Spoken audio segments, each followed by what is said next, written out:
শুভ সকাল। আজ 24শে শ্রাবণ 1433, ইংরাজির 10ই আগস্ট 2026। ভারতীয় শাস্ত্রীয় সঙ্গীতের একজন প্রথিতযশা পণ্ডিত বিষ্ণু নারায়ণ ভাতখণ্ডে 1860 10ই আগস্ট বোম্বাইয়ের বালকেশ্বর নামক স্থানে তাঁর জন্ম হয়। ভারতীয় শাস্ত্রীয় সঙ্গীতে তিনি একটি রেনেসাঁ নিয়ে এসেছিলেন। আগে শাস্ত্রীয় সঙ্গীতের রাগসমূহ ছিল রাগ, রাগিনী ও পুত্রা, 3 ভাগে বিভক্ত। সেই সব রাগ সূত্রকে তিনি বর্তমানকালের প্রচলিত ঠাট কাঠামোয় অন্তর্গত করেছিল। 10ই আগস্ট 1923 বাংলাদেশের নাড়াইলের মাসিমাদিয়ায় জন্মগ্রহণ করেন বাংলাদেশের প্রখ্যাত চিত্রশিল্পী শেখ মুহাম্মদ সুলতান।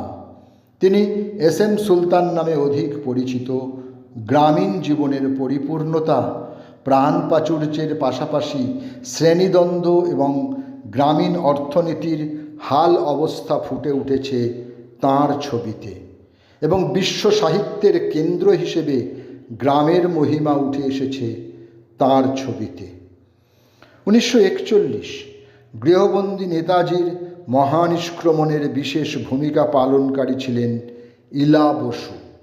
সম্পর্কে তিনি ছিলেন সুভাষচন্দ্র বসুর ভাইঝি, যার ছোট বোন ছিলেন বেলা বসু। 10ই আগস্ট 1936 তাঁর জন্মদিন। তাঁর বিখ্যাত কয়েকটি গান, আকাশের সিঁড়ি বেয়ে একটি গল্প লিখো, এত কাছে পেয়েছি তোমায়, ইত্যাদি। একজন ভারতীয় নারী অধিকার কর্মী, পরবর্তীকালে ডাকাত এবং একজন রাজনীতিবিদ ছিলেন ফুলন দেবী। 10ই আগস্ট 1963 উত্তরপ্রদেশের ঘুড়াকা পুনরায়তে তিনি জন্মগ্রহণ করেন। ভারতবর্ষে যদিও দস্যু রানী নামেই তিনি অধিক পরিচিত, কিন্তু তাঁর অতীত কাহিনী জানতে পারলে গা শিউরে ওঠে। 10ই আগস্ট 1966 73 বছর বয়সে কলকাতায় প্রয়াত হন ভারতীয় বাঙালি আবহাওয়া বিজ্ঞানী অধ্যাপক সুধাংশু কুমার বন্দ্যোপাধ্যায়। ভারতীয় আবহাওয়া বিজ্ঞান বিভাগের প্রথম ভারতীয় মহাপরিচালক ছিলেন তিনি।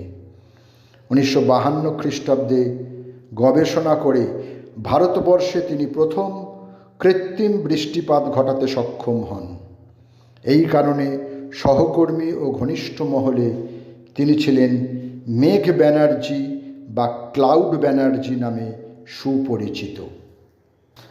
10ই আগস্ট 1980 63 বছর বয়সে পাকিস্তানের রাওয়ালপিন্ডিতে সামরিক হাসপাতালে হৃদরোগে আক্রান্ত হয়ে শেষ নিঃশ্বাস ত্যাগ করেন ইয়াহিয়া খান। তিনি ছিলেন পাক সেনাবাহিনীর প্রাক্তন সর্বাধিনায়ক। এছাড়াও 1969 থেকে 1971 পর্যন্ত পাকিস্তানের রাষ্ট্রপতি ও সামরিক শাসক। তাঁর নির্দেশেই পাক সেনাবাহিনী পূর্ব পাকিস্তান অর্থাৎ বর্তমান বাংলাদেশে হত্যাযজ্ঞ চালিয়েছিল।